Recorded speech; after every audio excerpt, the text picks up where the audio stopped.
Dobrý deň. Good morning, my name is Miroslav Cangar, and by coincidence today I should tell you something about two issues. Firstly, we've been speaking about the first, but my colleague Jan Kralik could not come today. Briefly, I will tell you something about the two issues, basic issues in the area of integrated care or interconnection between different models and results. Which are dealing with the first issue will be tá prvá oblasť, o ktorej vlastne budeme rozprávať, centra integrated care, ktoré sú vlastne jedným z tých možností, už sme počuli vlastne dneska aj príspevok o tom, že ako to funguje v Škótsku, ale je to jedna z tých možností, ako integrovať zdravotnú starostlivosť. A centra integrovanej zdravotnej starostlivosti sú súčasťou vlastne toho, čo nazývame alebo pripravujeme ako reforma vlastne primárnej zdravotnej starostlivosti. A ten taký súčasný stav, ktorý vlastne hovorí o tom, že prečo vlastne by sme takéto mali realizovať, to, že je vo veľkej miere nízka efektívnosť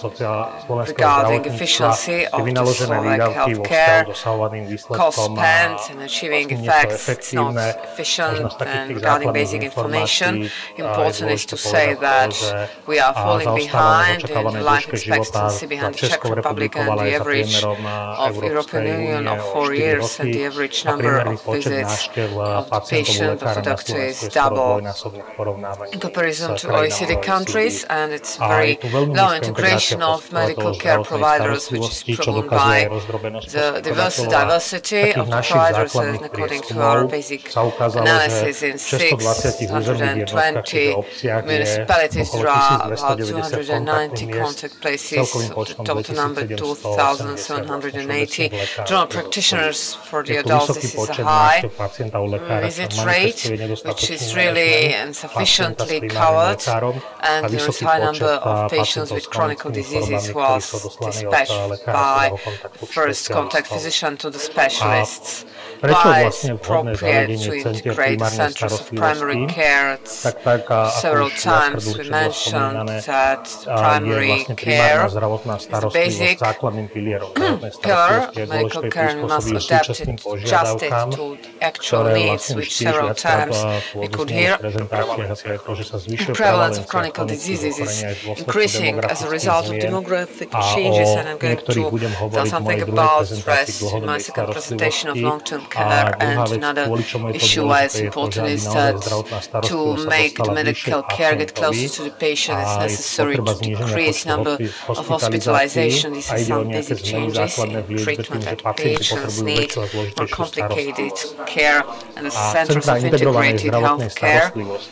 as we consider it now here in Slovakia, should be continuing the tradition of medical centers which are moving to the new level,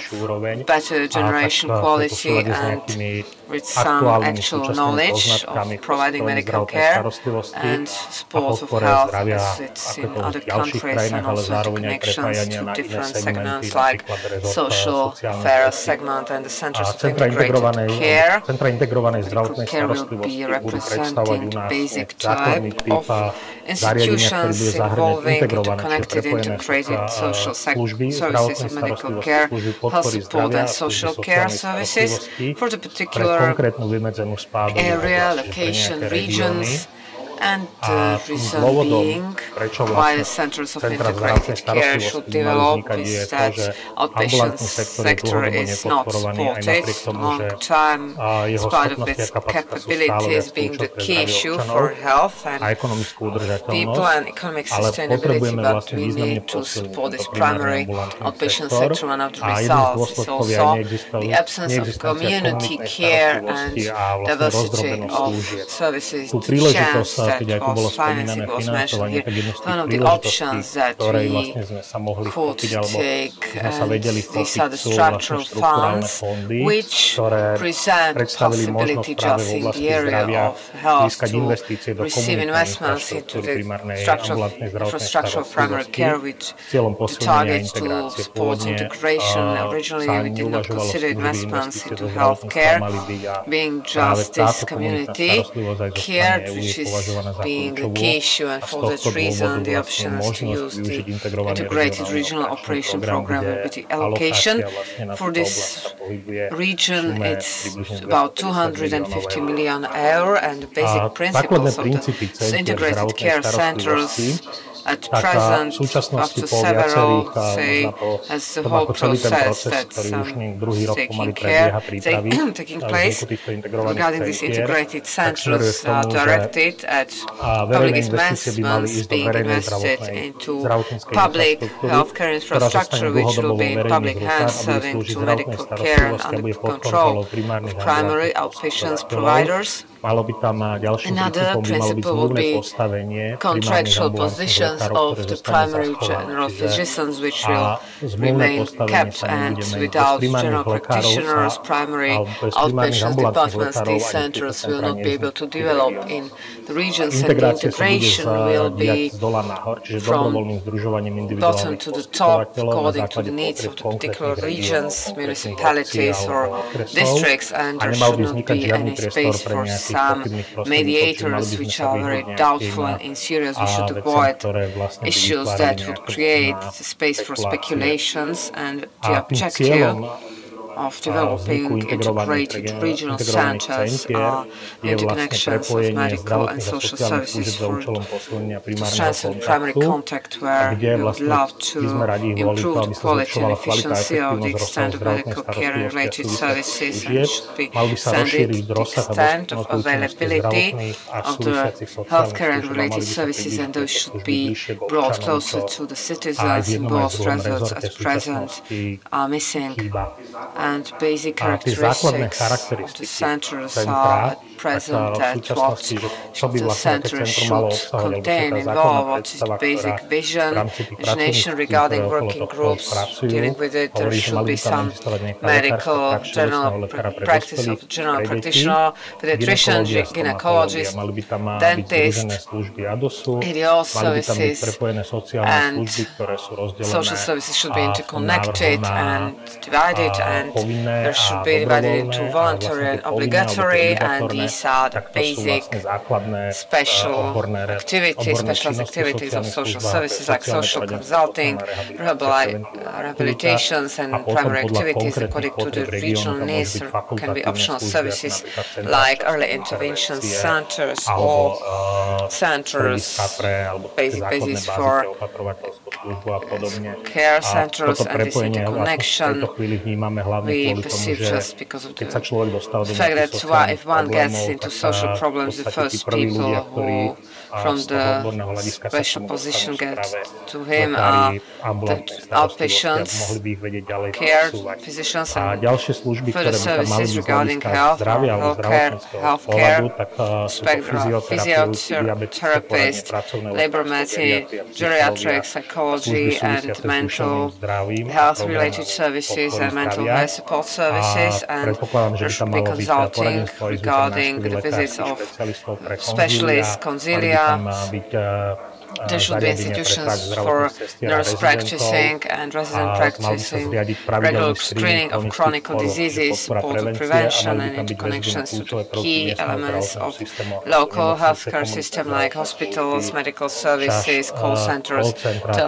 telephone advisory, and social services related, and all the centers which is an advantage. One of those that financing should be via structural funds and should be equipped by modern infrastructure, and every institution should be equipped by the common examining facilities that will be like electrocardiograph, X-ray examinations, and so on. This is the basic characteristics, and the program to create centers of integrated medical care should enable the providers of medical care to close cooperation with other providers in the centers and regions, and implementing some innovative methods of outpatient care,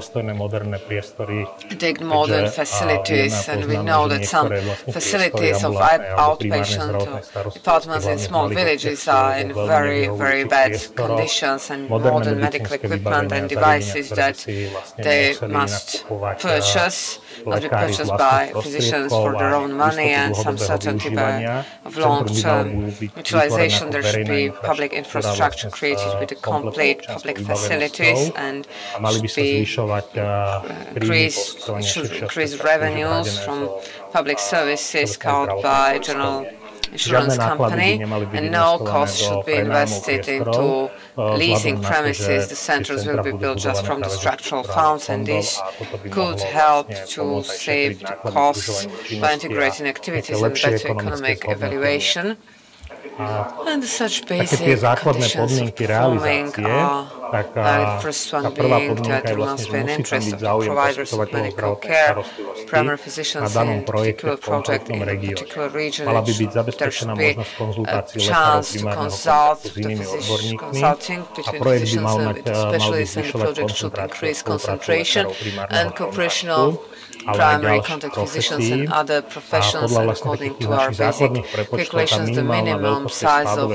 the location of interest in this proposal, which is divided into small centers and large centers. The small ones should have the region of interest from 15 to 25,000 people, and smaller ones from 25 to the bigger ones from 25 to 50,000 in patients, and involving also complementary services. And what should be achieved by this project of the integrated medical care centers? First of all, there should be expectations. Those issues are financed from Integrated Regional Operation Program, which is targeted to the support of infrastructure. It's better medical and social infrastructure, and should be better attitudes to integrated multidisciplinary services and the primary medical and social care. Should be improvement of the support of public health, people and social integration communities, socially disadvantaged groups, where we are looking for interconnection to the projects which has been mentioned here. These are healthy communities, healthcare assistants, nurses, and selected communities. Medical care should be moved forwards more to the patient, and better service should be arranged, and the average number of consulting with long-term chronic patients should be compensated, and there should be medical care should be supported by consulting to achieve hospitalization decrease. At the moment, where is our position, where the whole process is situated in the year 2014, there was some basic information that this process is, and as it was approved, the chances also via financing from the structural funds started wide communication, and in fact in the first term of 2015, larger number of roundtable discussions was performed with the providers of medical care, insurance companies, municipalities, municipal authorities, patients, organizations, social services providers, and at present this process is continuing also regarding the fact that somebody must be prepared for it and to consult the providers from all over Slovakia to create the so-called master plans, which are the plans that prepare some basic strategies how to implement and create these centers in the regions. And now, in summer, we started the methodology of the pilot project of pilot center, which should be completed by the end of this year. And real, somebody asked me before I started this, when it's possible to expect really to start these projects, and optimistically we can say the first quarter of the year 2016, but regarding the time-consuming processes of integrated regional operation program, to this day, if I got the correct information, it's not approved. Not in the handbook of the applicant's handbook has not been approved, so I think the second or third quarter of year 2014, so I don't think that it's going to be possible earlier than in the second half of the year 2016, because all these conditions are very complicated. Those structural funds for projects, if I know it well, last week there was approval process for selection of the projects, and this is basic information regarding the integrated centers. And now I will get to my second presentation.